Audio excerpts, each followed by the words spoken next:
How to find your Skype ID. Hello everybody, welcome back to our channel. In today's video, we will be guiding you on how we can find out our Skype ID. So if you're also looking out for your Skype ID, in this video, we will exactly show you how we can find them.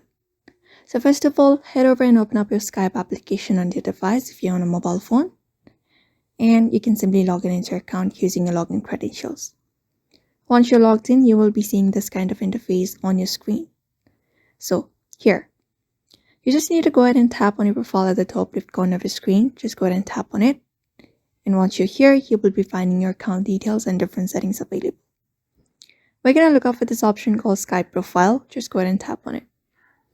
Once you reach here, you will be finding your Skype name. That is also your Skype ID. So you can just go ahead and tap on it and copy if you want and share it with the other people. And that is it. That is how you find out your Skype ID following up this method. So I hope this video was helpful to you and thank you for watching this video. And if you found this video helpful, give it a thumbs up, subscribe for more tips and tutorials, and I will see you in the next one.